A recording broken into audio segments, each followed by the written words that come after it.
Olá, boa noite. É notícia em entrevista hoje Gilmar Mendes, ministro do Supremo Tribunal Federal e decano da Corte, ou seja, o ministro mais antigo no exercício do mandato. Ministro, boa noite para o senhor. Boa noite, querido. É um prazer estar aqui. Prazer é meu. Ministro, nessa quarta-feira, ontem, o Supremo decidiu que haverá responsabilização civil das empresas jornalísticas que publicarem entrevistas imputando falsos crimes, né? E exige que haja indícios concretos desse comportamento. Me parece sensato, ministro, que os veículos tenham responsabilidade sobre o que eles publicam, inclusive sobre o que os entrevistados dizem, né? Porque é muito cômodo falar, o entrevistado é que disse, mas o veículo dá eco àquilo. Então, me parece que tem algo defensável na tese. No entanto, veículos de comunicação, advogados, entidades da sociedade civil dizem, olha, isso pode também levar a um risco de censura prévia, de um maior temor na imprensa.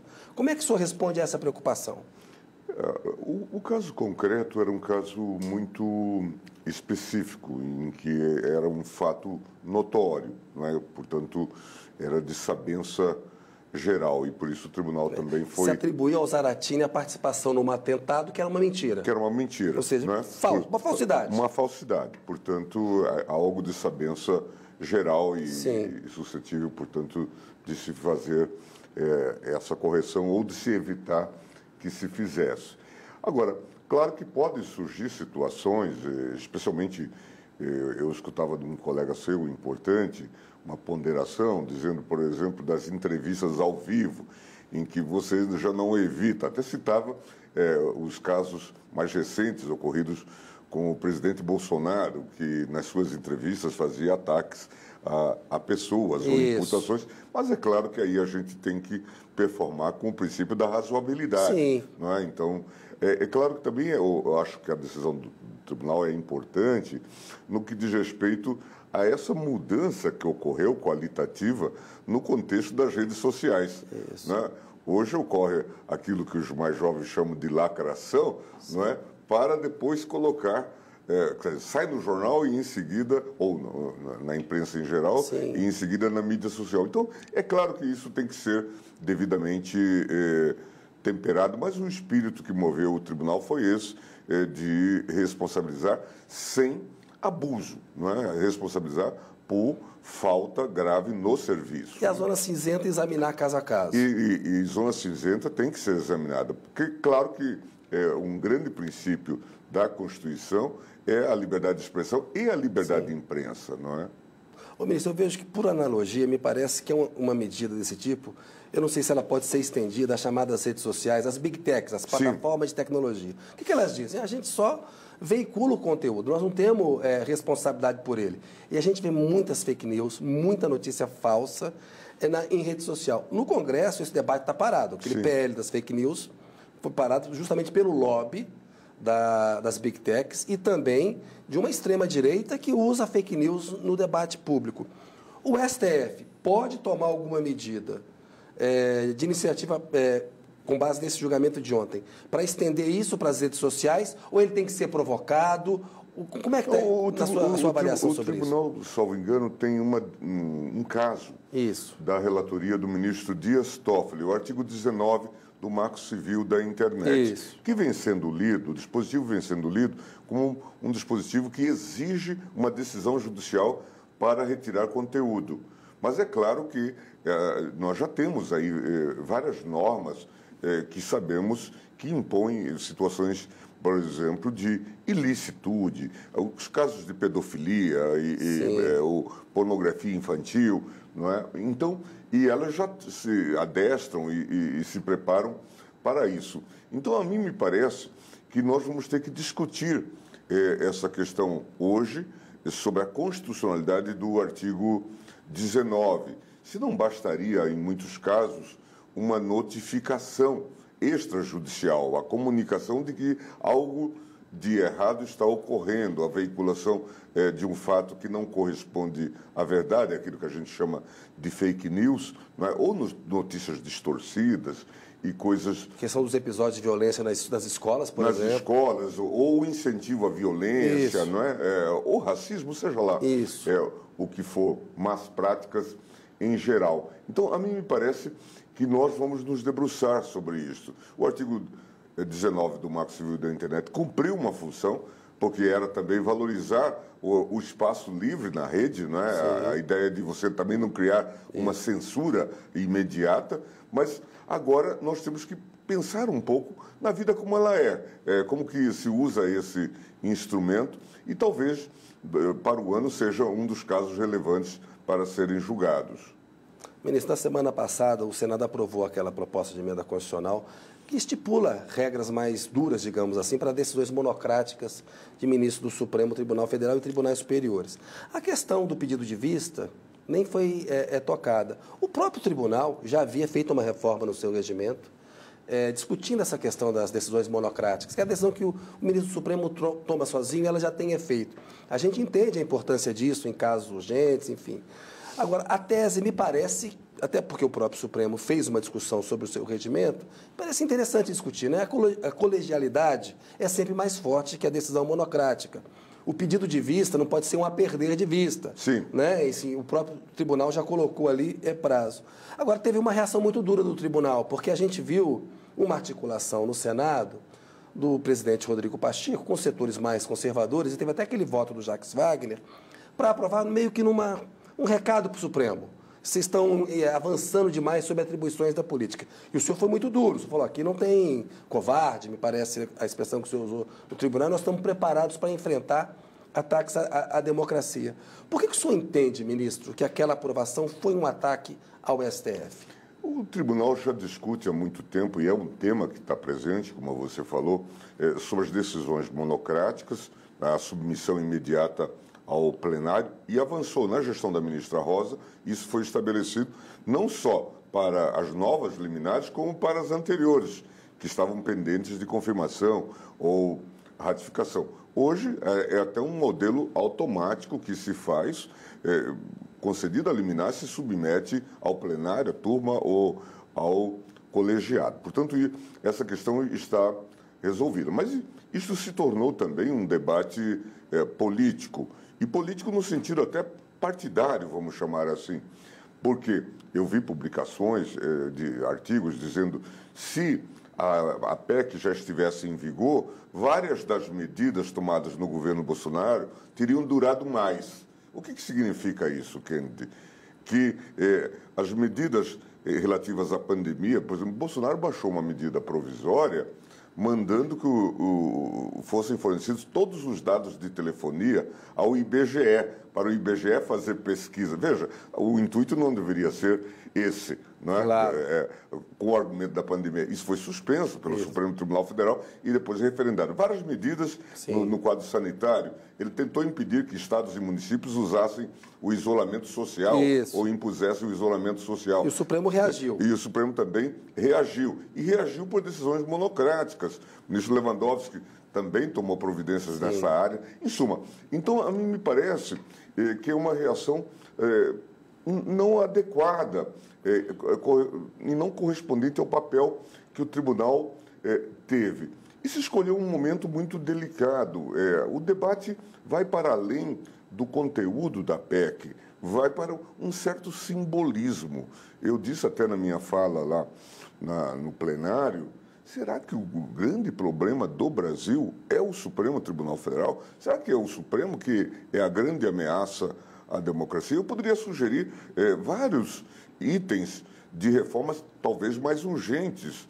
A questão do papel de militares, não é, que ocupam todos os cargos, ou a inelegibilidade deles, não é, o papel que eles tiveram nessa crise grave, o grande problema das PMs politizadas que levam à insegurança pública e por isso exige a GLO, né? O tema da segurança pública, o Rio de Janeiro com 50% do seu território ocupado por milícias e narcotraficantes. Crescimento de violência na Amazônia, os dados acabaram de sair, ministro. Exatamente. Então tem muitos temas que deveriam ser prioridades, sobre os quais nós também temos que nos debruçar. E aí se seleciona um tópico deste para colocar o Supremo nessa berlinda. Então, a mim me pareceu de todo impróprio, e é certo também que medidas desse tipo, que enfraqueçam a separação dos poderes,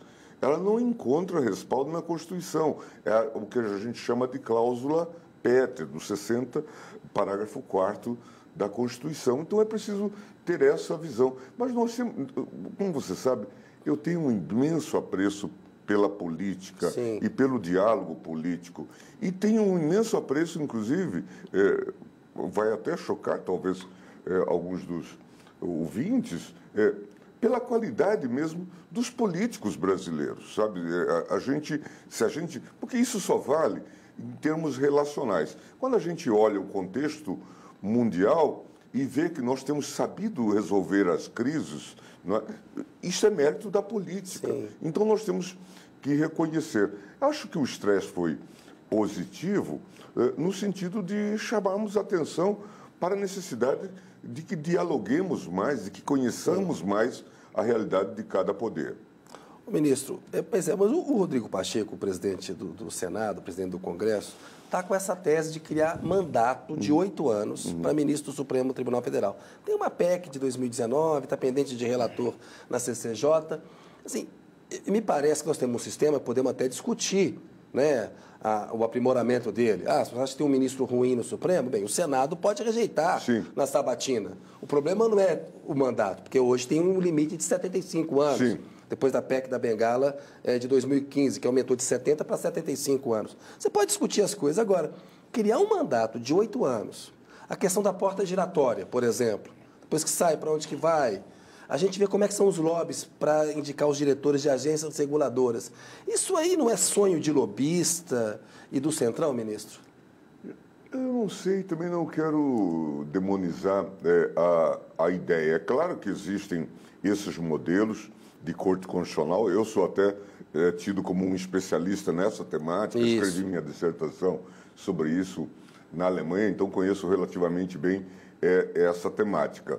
Mas embutido nessa ideia do mandato está uma ideia de implodir o papel do Poder Executivo, do chefe do Poder Executivo, na indicação. Certamente, Congresso, na Câmara e Senado quererão lugares nessas indicações. E aqui pode ter um grande fascínio, mas também pode morar um perigo, não é? Com as maiorias eventuais fazendo indicações. Isso já é um problema. Mas nós podemos confiar à OAB escolhas. E aí nós sabemos que tem interesses corporativos Grandes também. interesses corporativos, exato. Podemos confiar aos tribunais a indicação, ou indicar seus juízes para isso. Em suma, então, são discussões muito delicadas. Eu chamo a atenção, de que eu participei, um pouco testemunha da história, desde 92 que a gente discutia a reforma do Judiciário. Sim. Começa lá numa PEC, que você vai lembrar, que era o controle externo do Judiciário, Isso. Hélio Bicudo. E isto prosseguiu. Em 93 veio o Jobim, a revisão constitucional, e nós trabalhamos muito num modelo ampliado. Isso se encerrou em 2004, que é a PEC, a Emenda Constitucional 45. 12 anos, mais ou menos, para discutir isso. Né? Criação dos conselhos, com o CNJ, CNMP. Isso. Veja, agora, de uma hora para outra, se descobrem aí talentos para fazerem grandes reformas. Nós vamos ficar desconfiados um pouco disso, né? Eu sou super desconfiado. Eu acho que isso aí é jogo para tirar poder do próximo presidente da República, que pode indicar ministros na regra atual. Né? Não, e também a gente só pode avaliar o resultado ao longo de uma perspectiva histórica. Não é? Claro, haverá indicações que a gente dirá péssima indicação, mas o conjunto da obra, eu tenho sempre dito, no caso do Supremo, mas isso vale para o Congresso também, o Supremo é maior do que a soma dos seus componentes, porque ele tem uma historicidade, não é? Tem essa vinculatividade com a sua própria história. Não é? Muitas das construções que nós hoje falamos, isso vem de tempos já antigos. Então, é preciso ter essa percepção. E isto funciona de alguma forma. Então, por que exatamente nesse momento fazer-se uma reforma do Supremo, que foi a instituição que corporificou a resistência e a resiliência nesses 4 anos difíceis? Sim. Sabe, ameaça à democracia, a gestão da pandemia, acabamos de falar aqui. O Brasil esteve perto do precipício. Muito perto. Eu falei em vários seminários na Europa recentemente e também no Brasil, dizendo, eu compareço aqui na condição de alguém que poderia estar contando a história de um desastre, mas conta a história de uma corte vitoriosa. É preciso perceber isso. E exatamente nesse contexto é que se gera esse tipo de discussão. Eu acho que os debates em si, as ideias, elas devem trafegar livremente e muitos aprimoramentos se podem fazer. Não é? No próprio Senado, por exemplo, agora, ontem alguém falava, o problema da suplência. Não é? A eleição do suplente. Porque o Dino vai sair e agora a suplente dele vai ficar 7 anos. Isso. Se conhece suficientemente esse suplente, é uma boa regra, não é? Pois é, são ideias de reforma. Nós mesmos discutimos já intensamente a coisa do semipresidencialismo. Em suma, tem muitas ideias que podem ser discutidas. E algumas até urgentes, como essas reformas que parecem necessárias para fixar parâmetros democráticos. Veja, por exemplo, o Ministério da Defesa. Nós sofremos um assédio fortíssimo, o TSE, por parte do general Paulo Sérgio. Sim. Todo dia ele escrevia uma carta ao ministro Fachin, inventando uma historieta sobre as urnas eletrônicas. Aquilo só se encerrou quando o ministro Alexandre disse: Passou. Acabou. Veja, um ministro da Defesa militar. Quando eu estive no governo Fernando Henrique, e a nossa concepção era que o Ministério da Defesa deveria ser ocupado sempre por um civil. Infelizmente, não escrevemos isso no texto. Seria um bom trabalho no Congresso fazer uma emenda rápida para dizer isso. Quem vai chefiar o Ministério da Defesa só civil, uma PEC, uma proposta de emenda constitucional. Porque é o óbvio, até nós podemos interpretar. Foi naquele momento de debilidade institucional, no governo Temer, que se manteve um general à frente do Ministério da Defesa e, a partir daí, Bolsonaro prosseguiu. Veja, o propósito todo daquela reforma, que era um programa de governo, um ponto do programa de governo do Fernando Henrique, era colocar um civil no Ministério da Defesa e tirar e desmilitarizar a defesa, não é? Ministro, a gente viu até, enfim, o Barroso chamou o militar para fiscalizar a urna. Isso me parece foi um erro claro também, não? O que o ministro Barroso imaginou naquele momento é que as coisas eram tão transparentes e os militares participaram, inclusive, desse processo, pelos seus órgãos importantes, de científicos, IME, ITA, da construção da urna, que não haveria nenhum problema. Ele não vislumbrou, não antecipou a armadilha que aquilo se transformou. Sim. Não é, com a designação de pessoas que foram lá para questionar. Porque houve má fé, né? Porque isso, se tivesse chegado lá e visto, a urna é confiável. Claro. Esse questionamento foi pura má fé. Como o senhor falou, não tem covarde no Supremo, mas também não tem ingênuo, né, ministro? Sim, claro que não. Né? E veja, nós fizemos, são mais de 20 anos de prática da urna eletrônica e não foi aqui que nós tivemos problema nas eleições. Nós temos outro tipo de abuso. Abuso de poder econômico, Sim. Abuso de poder político. Isso. Não é? O próprio problema que nós falamos da segurança pública, que afeta a liberdade de voto em muitos territórios, mas não é aqui na urna. Pelo contrário, não é? O Brasil deu numa eleição disputadíssima, não é? Com uma diferença apertada, ninguém questionou. Isso. Tanto é que quando o Bolsonaro impugna as urnas, ele impugna só para a eleição presidencial, mas mantém a vitória que ele obteve nas eleições parlamentares, não é? Ministro, vamos falar de Bolsonaro adiante. Eu queria, nesse bloco ainda de Supremo, Flávio Dino, ministro da Justiça, né? Expectativa do senhor para a sabatina dele, até para a performance dele como ministro. O Lula tem dito em algumas conversas que ele acha que o Dino pode cumprir uma função semelhante à que o senhor cumpre no Supremo. Ele vê no senhor e vê no Dino uma combinação de capacidade jurídica com capacidade política, ou seja, é uma corte constitucional, ali é a corte guardiã da Constituição, interpreta a Constituição, mas ela não está apartada da política, tanto que a gente viu o que aconteceu nos últimos anos no Brasil. Qual que é a tua expectativa sobre o Dino? Eu tenho uma excelente expectativa e claramente, quando se viu a perspectiva de sua indicação, eu a saudei efusivamente. porque, de fato, é uma pessoa qualificada no ramo jurídico, né? Foi juiz federal, foi primeiro lugar do seu concurso, teve prática jurídica, convivemos na gestão Jobim, no Supremo Tribunal Federal, na criação do CNJ, implantação... Ele trabalhou com o Jobim no Supremo, né? A implantação da emenda constitucional 45... O CNJ é o Conselho Nacional de Justiça, faz o controle externo do judiciário. Então, depois ele faz a opção difícil de deixar a magistratura e ir para a política, disputa o cargo de deputado federal e depois governador, 2 mandatos, também tem experiência e agora ministro da Justiça. Tem uma visão, portanto, de todo esse complexo arcabouço jurídico e político. E da vida política como ela é.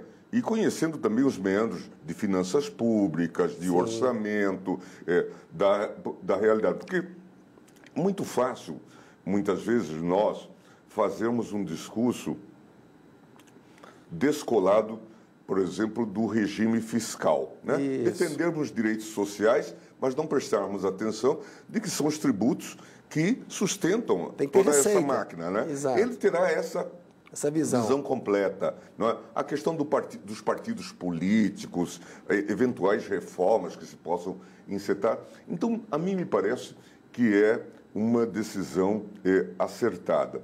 E, por outro lado, também, a mim me parece que manda um nome já pronto, reconhecido. Passa no Senado, você acha? Acho que sim, acho é um homem também da política. É claro que ele teve esses embates, e tinha que ter, porque é a função dele naquele momento. Sim. Ele pega o 8 de janeiro, que ninguém imaginava que iria ocorrer, de golpe, né? E a partir daí passa a ter uma performance muito responsiva. Então, eu acho que certamente ele vai ser aprovado e vai cumprir um papel importante nesse contexto em que a Corte hoje vive, de uma afirmação do seu papel. E não é uma afirmação para desvalorizar outros poderes, é uma afirmação da defesa da democracia, né? Da racionalização ou da racionalidade das decisões. Sim. Então, eu acho que nesse sentido é uma escolha bastante acertada. Sim, boa figura, você tem razão.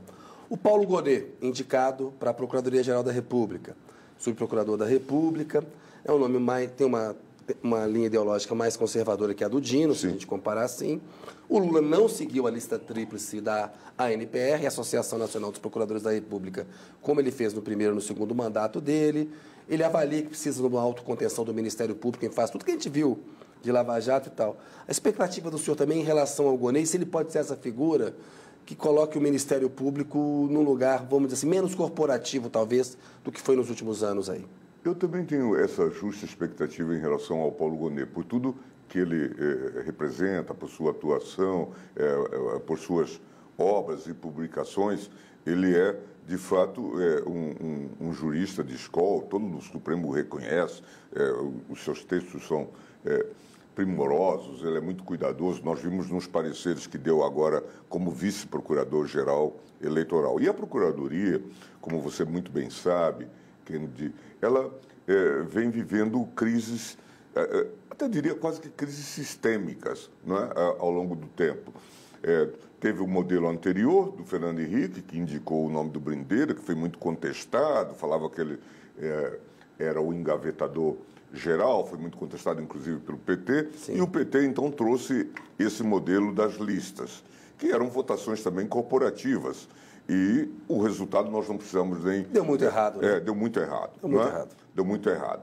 E eu já até falei para alguns interlocutores que a escolha do Paulo talvez seja a última tentativa que se faça dentro do modelo constitucional atual. Senão tu vai ter que buscar uma solução fora desse modelo, uma emenda constitucional de manter a escolha na classe. E o presidente está optando por um nome de reconhecida capacidade, de uma capacidade acadêmica inegável, não é? De um homem muito respeitado também pelos procuradores. O que imputam a ele de defeito, que eu não sei se é defeito, é de ir à missa aos domingos. Então é a fé dele. É um conservador. Chega a ser engraçado, né? Eu brinquei com ele, nós somos amigos. Eu brinquei com ele, falei, estão escavando tanto a sua vida que daqui a pouco vão descobrir que você tomava a mamadeira dos outros no berçário e coisas assim. Mas, em suma, eu acho que é uma oportunidade que o Brasil tem de ter um Ministério Público menos performático, mais legalista, não é? E centrado nessas questões. Ele mesmo tem falado nos seus escritos, o Ministério Público não tem função de fazer política pública. A política pública é exatamente a atividade do Executivo e do Legislativo. Não é? Então, ele diz, nós podemos eventualmente impugnar leis que sejam contrárias à Constituição. Acho que ele terá esse papel e eu estou convencido da correção de sua indicação. Eu queria falar um pouquinho da relação do senhor com o presidente Lula. A gente sabe que ao longo da história ela teve altos e baixos, em momentos foi muito crítico de medidas que o PT tomou. O PT também tem relação ao senhor. Teve a decisão do senhor que impediu o Lula de assumir a Casa Civil no governo Dilma. Ele lembra dos telefonemas que trocou com o senhor no período que ele estava preso, quando ele perdeu familiares, e o senhor demonstrou uma solidariedade para ele no momento que ele estava em baixa, que muita gente achava que ele não queria ser presidente. Ele fala até com emoção disso. E ele gosta muito do senhor no sentido de... Ele vê no senhor alguém que entende essa questão da política, o respeito pela política, né? O senhor, por exemplo, no julgamento, disse que ele foi injustiçado pelo Moro. São coisas que ele lembra, né? A gente sabe que a vida passa e essas coisas contam. O senhor hoje é amigo do Lula? Como é que é essa relação?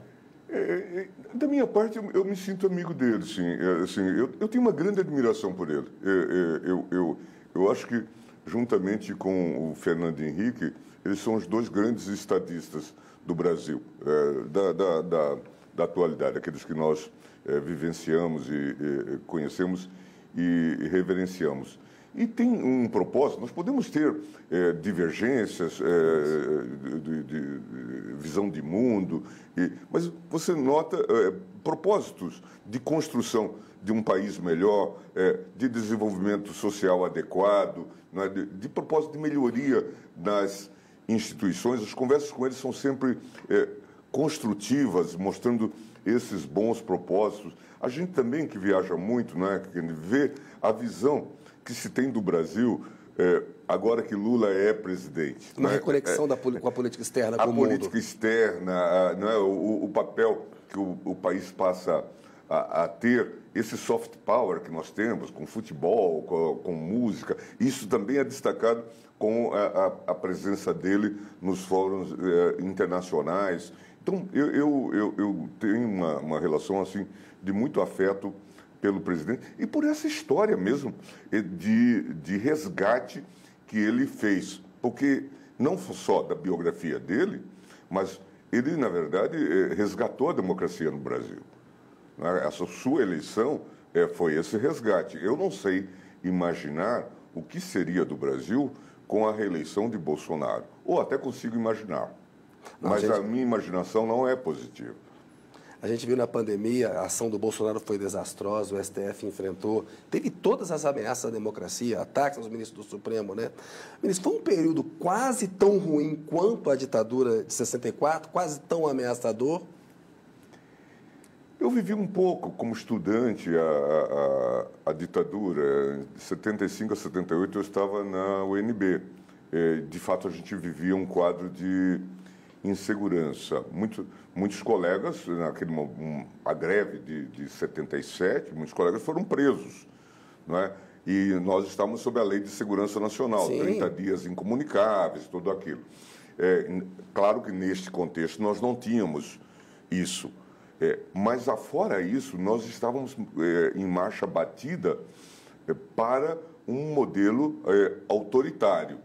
E, inclusive, com essa ideia da chamada democracia iliberal, as pessoas nos agredindo, não é? Portanto, se sentindo autorizadas a partir das agressões perpetradas pelo próprio presidente da república. Então, nós passamos, de fato, a nos aproximar, a nos avizinhar muito de um estado de performance autoritária ou ditatorial, sabe? E lidou-se com um tema como esse, da saúde, de maneira tão leviana, tão irresponsável, não é? Muita gente morreu sem precisar.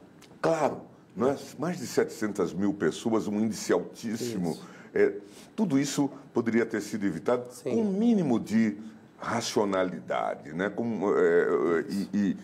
E com uma conjugação de esforços. Aí também a gente tem que saudar construções da Constituição de 88, o SUS, né, funcionou. Quando veio a necessidade de vacina, respondeu a isso. Teve dias que a gente vacinou 3 milhões de pessoas, é quase um país, né, pequeno da Europa, né? Então a gente vê o significado dessas conquistas. E são na tragédia, são os valores que a gente pode destacar. Ministro, eu pedi licença para o senhor um pouquinho. A notícia volta daqui a pouco com o Gilmar Mendes. Olá, a notícia está de volta com o ministro Gilmar Mendes, ministro do Supremo Tribunal Federal. Ministro, queria falar com o senhor sobre a tentativa de golpe de 8 de janeiro de 2023. Como que esse episódio vai entrar para a história? Certamente como um momento infeliz da nossa história. Não é? Certamente não será um momento altaneiro, grandiloquente da nossa história. Felizmente, a eleição de Lula já se tinha realizado e após, e, portanto, se teve o controle. Imaginemos que isso tivesse ocorrido lá em dezembro, né, com marcações de GLOs e coisas desse tipo. E nós não sabemos tudo que levou a isso, mas sabemos algo. Sabemos, por exemplo, que houve esses acampamentos nos quartéis, 3 meses, essas pessoas sendo, inclusive, subsidiadas pelos cofres públicos, porque tinham água, a luz dos quartéis, isso é a conta da União, portanto, com consentimento. É algo absurdo, eu não canso de falar sobre isso. Porque fica assim, os militares não deram um golpe como se eles tivessem feito uma concessão à democracia brasileira. Não tiveram força para dar golpe, porque toleraram esse pessoal em quartel, ministro. E depois são eles que vêm aqui fazer, então, a invasão, não é, esse grupo que vem fazer a invasão dos 3 poderes. Dos 3 poderes, em suma. Então, tudo isso foi extremamente ruim. E eu, no dia que cheguei ao Supremo, eu estava em Portugal e voltei ao Brasil, eu fiz 2 perguntas, chocado com tudo aquilo que vi. O que a gente fez de errado para chegar a esse ponto? E o que nós devemos fazer para evitar que isso se repita? E é essa a pergunta que eu estou repetindo todo dia. O que a gente deve fazer? Eu acho que nós devemos olhar que reformas precisamos fazer. Claro que temos que buscar a união do país e evitar essa confrontação, fortalecer o centro político, né, a capacidade de diálogo, que é uma marca da qualidade política no Brasil. Sim. Você sabe bem que nós fizemos uma transição do regime militar para a vida civil com a união de forças que eram antagônicas. Sim. Não é? O MDB do Tancredo com o PFL, a Frente Liberal. A Frente Liberal, né? Uma dissidência do PDS que sucedeu à Arena. Portanto, nós tínhamos essa capacidade, essa habilidade de fazer essas engenharias institucionais sofisticadas. Nós precisamos olhar isso e ver que mudanças são relevantes para serem introduzidas para solidificar a democracia. Eu acho que essa pergunta nós temos que fazer todo dia, e é uma sugestão que eu deixo. Acho que uma questão mesmo, desculpe interromper, é o papel dos militares na vida brasileira, porque assim, eles acham que eles podem exercer uma tutela da vida civil. Invocam lá o artigo 142, tem a questão da GLO, que destina a garantia dos poderes constitucionais. Eles fazem uma leitura. Esse 142 tem que mudar? Como o senhor já sugeriu, por exemplo, mudar a Constituição para deixar claro, o militar não pode assumir o Ministério da Defesa. A leitura que nós fazemos do 142 não é essa que se faz, né? Porque, a rigor, eles só podem atuar se forem solicitados por outros poderes, e isso tem regulação legal. O que me parece que a gente tem que analisar é que houve uma série de erros ao longo do tempo, especialmente na área da segurança pública. Greves de policiais, por exemplo, elas são proibidas, mas elas se fizeram ao longo do tempo. Criaram essas lideranças militares que depois se tornaram políticos e passaram a... Teve anistia, inclusive? Isso. Votaram a anistia para esses militares que participaram de motins, os militares estaduais. Com base nisso, o que restava aos governos estaduais e ao governo federal? Baixar as GLOs, não é?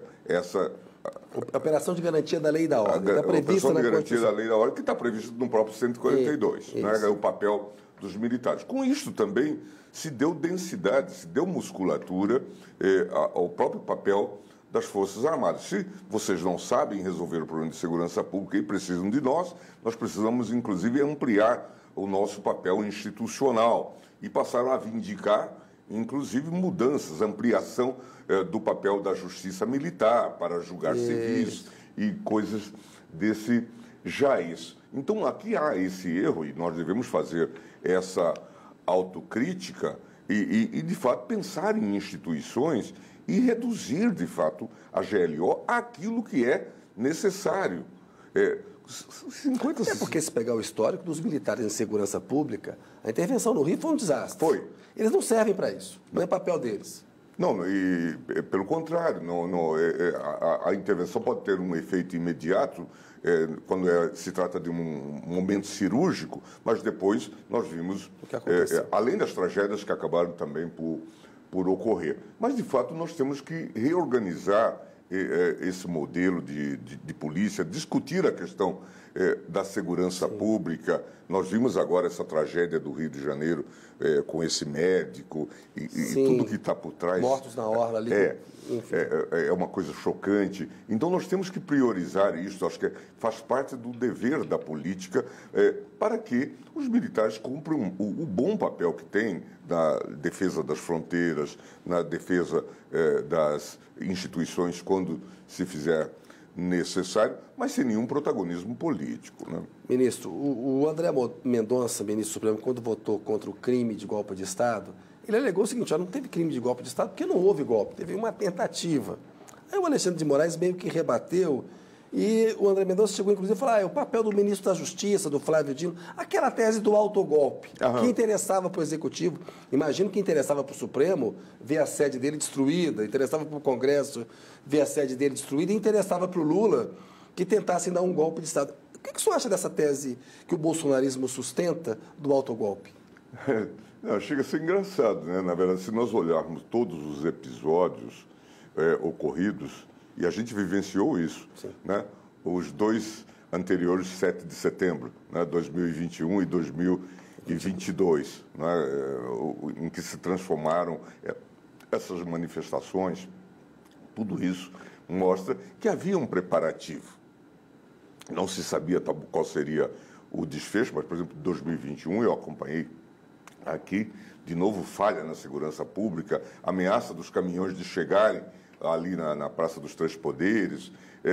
Quase invadiram a Polícia Federal em dezembro. Né? Depois tivemos, no dia da diplomação do presidente, né? No dia 12 de dezembro, queimaram veículos ali, explodiram um carro em frente a um posto de gasolina. Quer dizer, todos os atos que estão nesse... Preparação, nesse contexto de preparação, né? Então é preciso entender isso, e foi o que acho que o ministro Alexandre disse. Por outro lado, se de fato ocorrer o golpe de Estado, como se falou até, não haverá mais oportunidade de criminalizá-lo, porque ele vai ser a nova ordem jurídica. Não haveria Supremo, inclusive, para julgar. O Supremo estaria fechado. Né? Ministro, o Bolsonaro não quis dar o golpe ou não teve força para dar o golpe? Eu acho que não teve. Eu sempre disse isso, que eu achava o Brasil mais complexo. As instituições, não é? E isso envolve não só as instituições permanentes, políticas criadas, mas também a sociedade civil. Não é? Então, a mim me parece que, ao fim e ao cabo, as pessoas perceberam que não podiam entrar num quadro de aventura. O que não tira a possibilidade de que, num novo governo, ele pudesse criar novos modelos institucionais. A gente viu na Hungria, a gente viu. A reeleição é sempre mais perigosa. Isso. Mudança no Supremo Tribunal Federal. Nós vimos o que aconteceu na Hungria, na Polônia, não é? Mudança na composição do Supremo Tribunal Federal, aumento. Havia todas as ideias que, infelizmente, gravitam por aí nesse momento, né? Ministro, eu queria falar do senhor, eu sei que o senhor vai julgar o Bolsonaro ainda, provavelmente, se ele for julgamento dessas coisas dos atos golpistas. Mas o senhor vê qual que é o grau de responsabilidade política ou jurídica que pode ser atribuído ao ex-presidente nessa tentativa de golpe? Vamos aguardar um pouco a evolução. Eu acho que certamente agora, com o novo Procurador-Geral da República, muitos dos dados que estão nesses inquéritos certamente serão submetidos à Procuradoria e esses dados serão revelados. O que nós vimos foi a minuta do golpe, não é? Nós vimos aquela participação da PRF tentando afetar as eleições no dia do segundo turno. 30 de outubro. O próprio episódio do 8 de janeiro, com a falha do secretário de Segurança, que antes era o ministro da Justiça. E chefe da PRF. Chefe da PRF. Portanto, são vários fatos que estão conectados e que mostram que havia algum tipo de coordenação, não é? Vamos aguardar. Eu não queria deixar de falar da Lava Jato com o senhor, porque antigos expoentes da operação, como Moro e Dallagnol, falam o Supremo está numa operação de desmonte do combate à corrupção. Me parece essa coisa, aquele pânico moral, né, que se espalha, dizendo que os criminosos vão ficar livres, vão devolver o dinheiro que foi tomado da corrupção. A gente vê esses personagens hoje, como o Moro e o Dallagnol, né, como que puderam ter um protagonismo tão grande na vida do país, né? O senhor falou da coisa da politização, que o Ministério Público precisa tomar um certo cuidado com isso. Ou seja, eles tentaram interferir na vida política do Brasil e interferiram durante um tempo. Que legado que o senhor vê da Lava Jato para o Brasil? Como é que o senhor avalia isso, ministro? Eu fico com a impressão de que ali talvez a gente ainda vai saber mais pelas falhas que ocorreram no próprio sistema político, a debilidade que o sistema político demonstrou e também o papel que a imprensa teve, criou-se um tipo de alucinação coletiva. Faltaram filtros, né? Faltaram filtros, não é? Eu me pergunto sempre, como gente tão chinfrim foi capaz de fazer um desastre tão grande, né?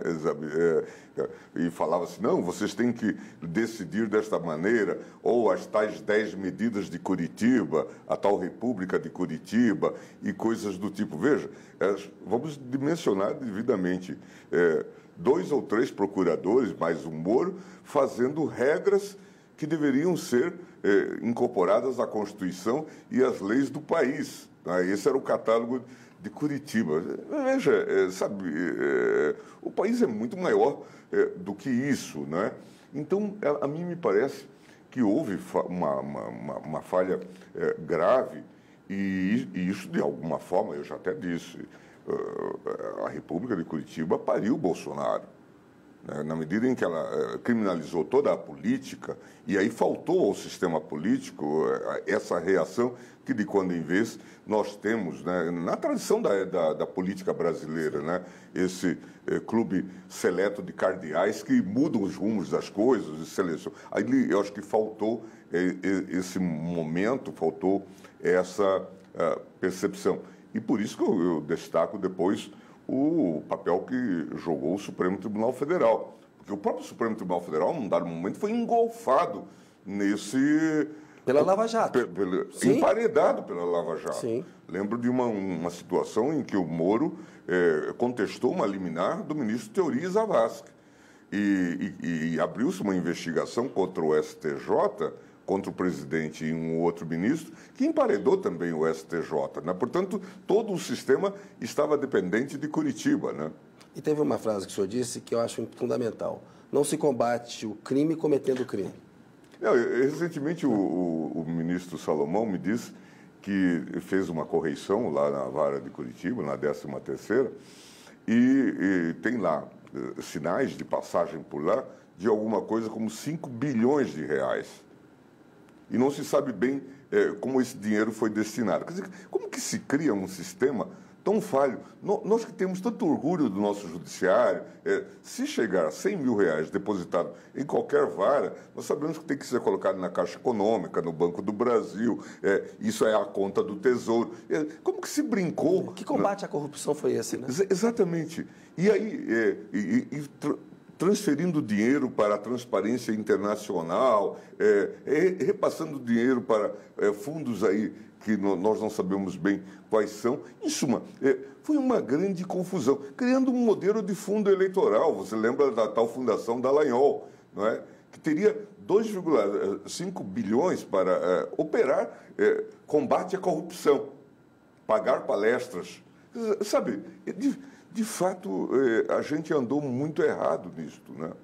Ministro, infelizmente chegamos aqui no final do programa. Vou ter que marcar uma entrevista para o senhor no ano que vem, para a temporada de 2024. Já está convidado aqui. Tem um pinga-fogo, pediria que o senhor respondesse rapidamente aqui sobre algumas personalidades da nossa história, ministro. O Getúlio Vargas.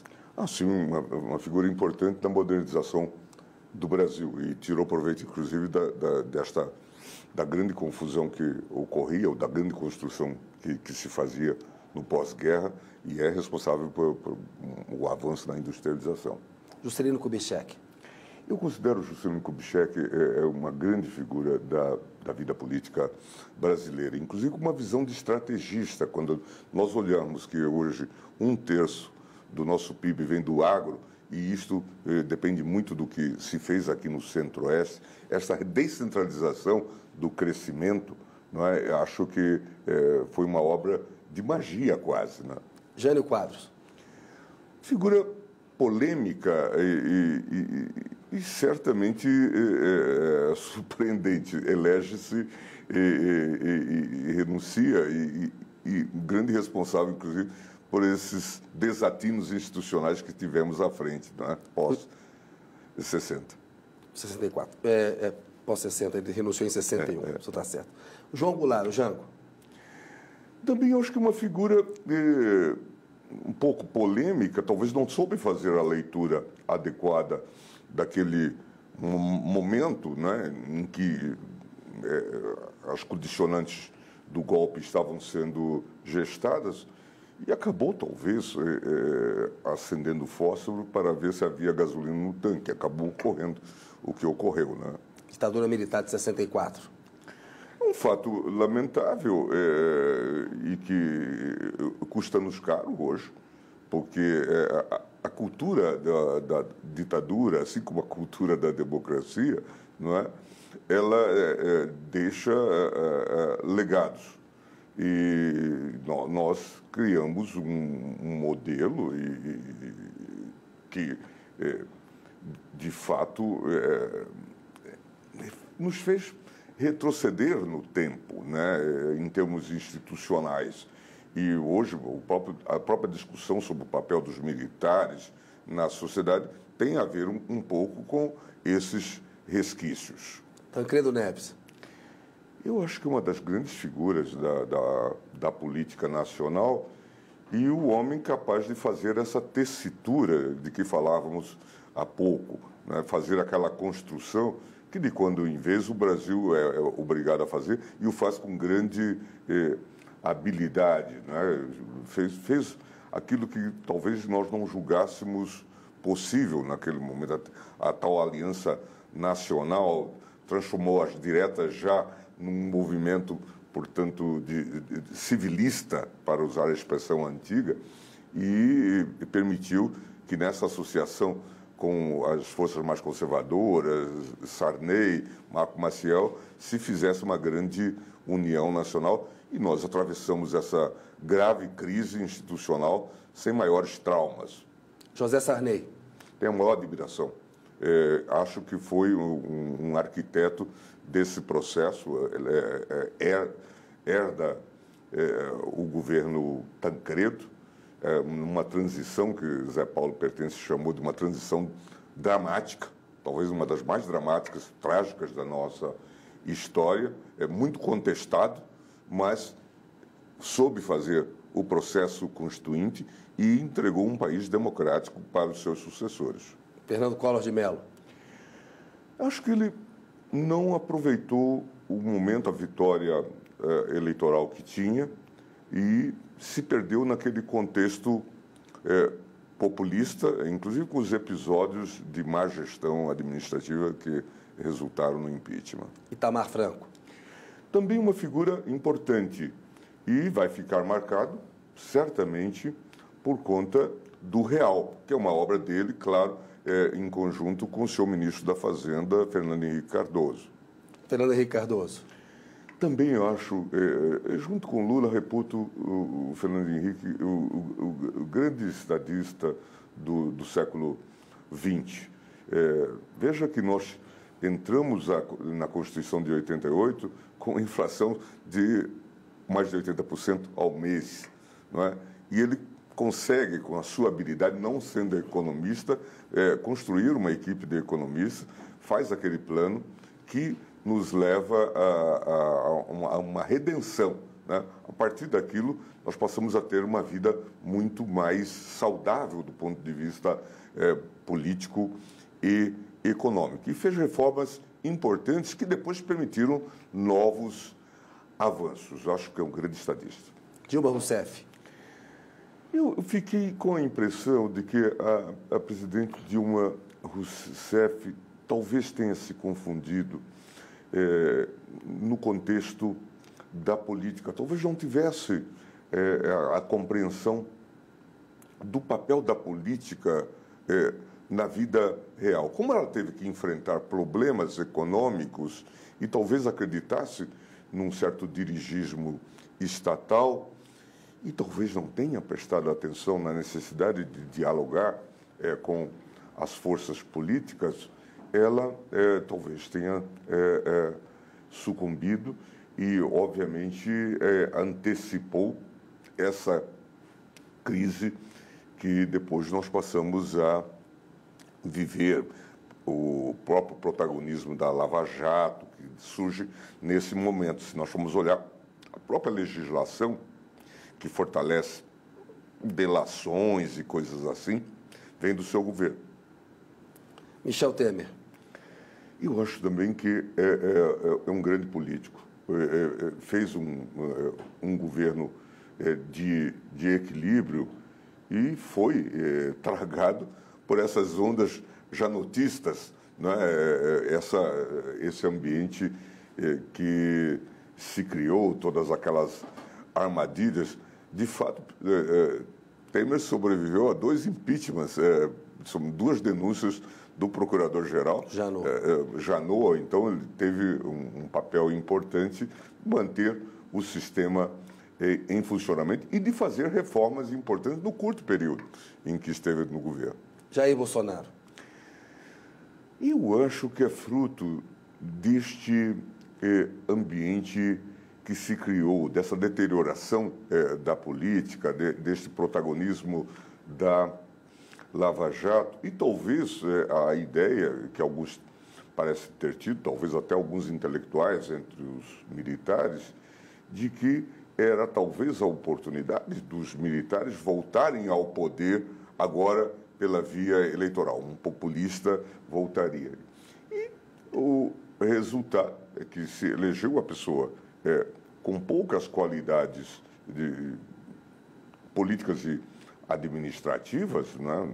E nós tivemos toda essa tragédia que vimos, inclusive, na pandemia. Lula.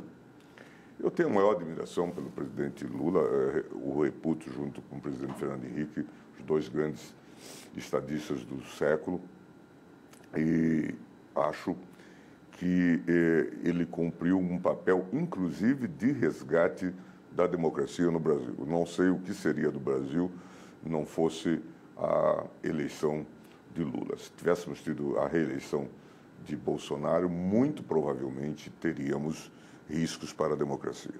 Gilmar Mendes. Eu não sei dizer nada sobre mim.